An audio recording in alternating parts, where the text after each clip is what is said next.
पंचदेव प्रार्थना एक शक्तिशाली मंत्र है। प्रातःकाल सच्चे मन से इसे सुनने से जीवन के सभी दुख तुरंत दूर होने लगते हैं। पंचदेव प्रार्थना को प्रतिदिन सुनने से जीवन के असंभव कार्य भी संभव हो जाते हैं। तो आइए सुनते हैं यह पंचदेव प्रार्थना। गजाननं भूतगणादिसेवितं कपित्थजम्बूफलचारुभक्षणम् उमासुतं शोकविनाशकारकं नमामि विघ्नेश्वर पादपङ्कजम्। कर्पूरगौरं करुणावतारं संसारसारं भुजगेन्द्रहारं सदा वसन्तं हृदयारविन्दे भवं भवानी सहितं नमामि।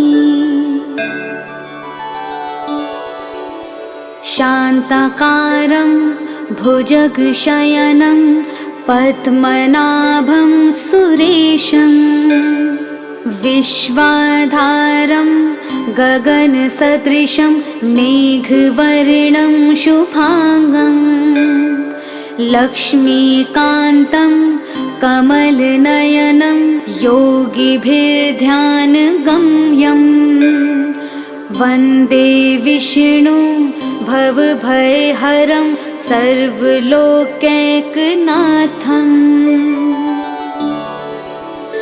नीलाम्बुजश्यामलकोमलाङ्गं सीतासमारोपितवामभागं पाणो महासायकचारुचापं नमामि रामं रघुवंशनाथम्। मनोजवं मारुततुल्यवेगं जितेन्द्रियं बुद्धिमतां वरिष्ठं वातात्मजं वानुरयोधमुख्यं श्रीरामदूतं शरणं प्रपद्ये। करारविन्देन पादारविन्दं मुखारविन्दे विनिवेशयन्तं वटस्य पत्रस्य पुटेश्यानं बालं मुकुन्दं मनसा स्मरामि। या देवी सर्वभूतेषु शक्तिरूपेण संस्थिता नमस्तस्यै नमस्तस्यै नमस्तस्यै नमो नमः। नीलाञ्जनासमाभासं रविपुत्रं यमाग्रजं छायामार्तण्डसम्भुतं तं नमामि शनैश्चरम्। गजाननं भूतगणादिसेवितं कपित्थजम्बूफलचारुभक्षणम् उमासुतं शोकविनाशकारकं नमामि विघ्नेश्वर पादपङ्कजम्। कर्पूरगौरं करुणावतारं संसारसारं भुजगेन्द्रहारं सदा वसन्तं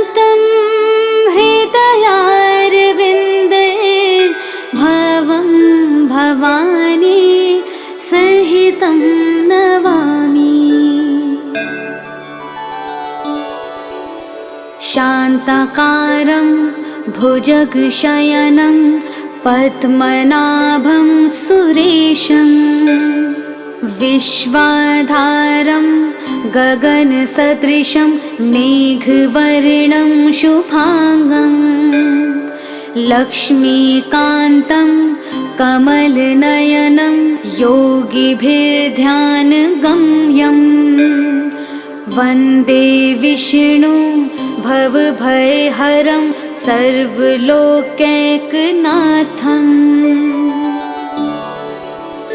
नीलाम्बुजश्यामलकोमलाङ्गं सीतासमारोपितवामभागं पाणो महासायकचारुचापं नमामि रामं रघुवंशनाथम् मनोजवं मारुततुल्यवेगं जितेन्द्रियं बुद्धिमतां वरिष्ठं वातात्मजं वानुरयोधमुख्यं श्रीरामदूतं शरणं प्रपद्ये करारविन्देन पादारविन्दं मुखारविन्दे विनिवेशयन्तं वटस्य पत्रस्य पुटेश्यानं बालं मुकुन्दं मनसा स्मरामि। या देवी सर्वभूतेषु शक्तिरूपेण संस्थिता नमस्तस्यै नमस्तस्यै नमस्तस्यै नमो नमः। नीलाञ्जनासमाभासं रविपुत्रं यमाग्रजं छायामार्तण्डसम्भुतं तं नमामि शनैश्चरम्। गजाननं भूतगणादिसेवितं कपित्थजम्बूफलचारुभक्षणम् उमासुतं शोकविनाशकारकं नमामि विघ्नेश्वरपादपङ्कजम्। कर्पूरगौरं करुणावतारं संसारसारं भुजगेन्द्रहारं सदा वसन्तं हृदयारविन्दे भवं भवानी सहितं नमामि।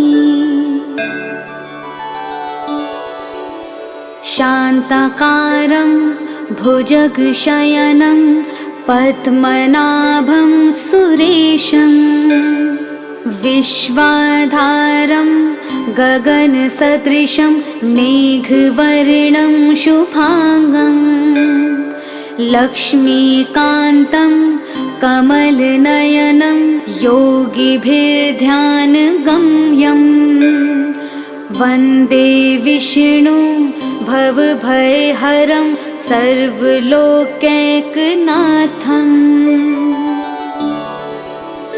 नीलाम्बुजश्यामलकोमलाङ्गं सीतासमारोपितवामभागं पाणो महासायकचारुचापं नमामि रामं रघुवंशनाथम् मनोजवं मारुततुल्यवेगं जिते जितेन्द्रियं बुद्धिमतां वरिष्ठं वातात्मजं वानुरयोधमुख्यं श्रीरामदूतं शरणं प्रपद्ये। करारविन्देन पादारविन्दं मुखारविन्दे विनिवेशयन्तं वटस्य पत्रस्य पुटेश्यानं बालं मुकुन्दं मनसा स्मरामि। या देवी सर्वभूतेषु शक्तिरूपेण संस्थिता नमस्तस्यै नमस्तस्यै नमस्तस्यै नमो नमः। नीलाञ्जनासमाभासं रविपुत्रं यमाग्रजं छायामार्तण्डसम्भुतं तं नमामि शनैश्चरम्। गजाननं भूतगणादिसेवितं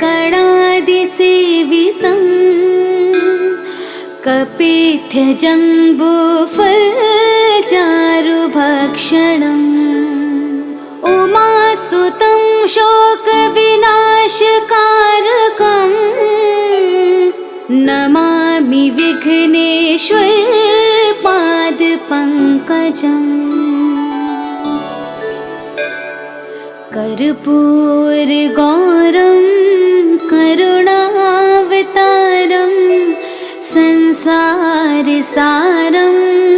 भुजगेन्द्रहारं सदा वसन्तं हृदयारविन्दे भवं भवानी सहितं नमामि। शान्ताकारं भुजगशयनं पद्मनाभं सुरेशं विश्वाधारं गगनसदृशं मेघवर्णं शुभांगं लक्ष्मीकान्तं कमलनयनं योगिभिर्ध्यानगम्यं वन्दे विष्णु भवभयहरं सर्वलोकैकनाथम्।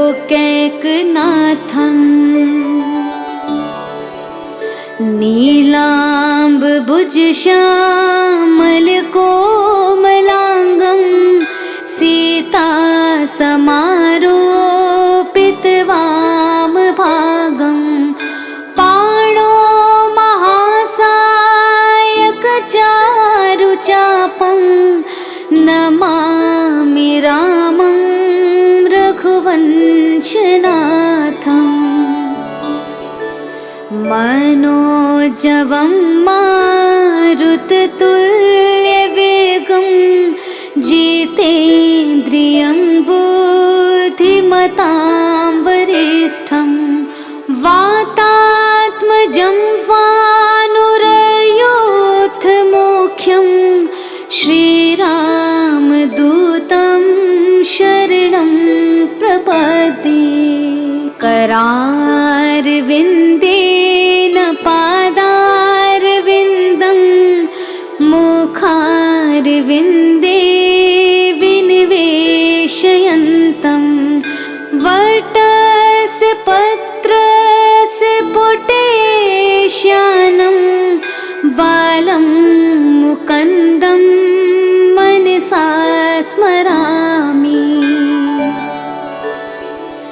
या देवी सर्वभूतेषु शक्तिरूपेण संस्थिता नमस्तस्यै नमस्तस्यै नमस्तस्यै नमो नमः। नीलाञ्जनासमाभासं रविपुत्रं यमाग्रजं छायामार्तण्डसम्भुतं तं नमामि शनिश्चरम्। गजाननं भूतगणादिसेवितं कपित्थजम्बूफलचारुभक्षणम् उमासुतं शोकविनाशकारकं नमामि विघ्नेश्वरपादपङ्कजम्। कर्पूरगौरं करुणावतारं संसारसारं भुजगेन्द्रहारं सदा वसन्तं हृदयारविन्दे भवं भवानी सहितं नमामि।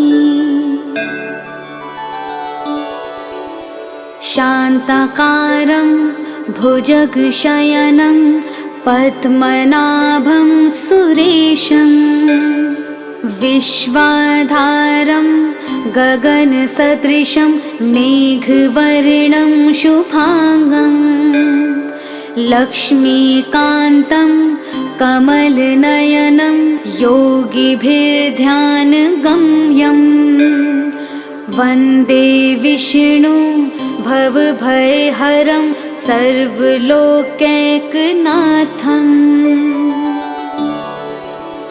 नीलाम्बुजश्यामलकोमलाङ्गं सीतासमारोपितवामभागं पाणो महासायकचारुचापं नमामि रामं रघुवंशनाथम्। मनोजवं मारुततुल्यवेगं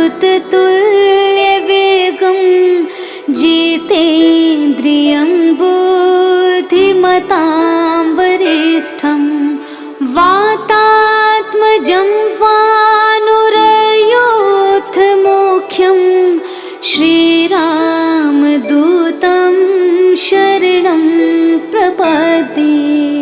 करारविन्देन पादारविन्दं मुखारविन्दे विनिवेशयन्तं वटस्य पत्रस्य पुटेश्यानं बालं मुकुन्दं मनसा स्मरामि। या देवी सर्वभूतेषु शक्तिरूपेण संस्थिता नमस्तस्यै नमस्तस्यै नमस्तस्यै नमो नमः। नीलाञ्जनासमाभासं रविपुत्रं यमाग्रजं छायामार्तण्डसम्भुतं तं नमामि शनिश्चरम्। गजाननं भूतगणादिसेवितं कपित्थजम्बूफलचारुभक्षणम् उमासुतं शोकविनाशकारकं नमामि विघ्नेश्वरपादपङ्कजम्। कर्पूरगौरं करुणावतारं संसारसारं भुजगेन्द्रहारं सदा वसन्तं हृदयारविन्दे भवं भवानी सहितं नमामि।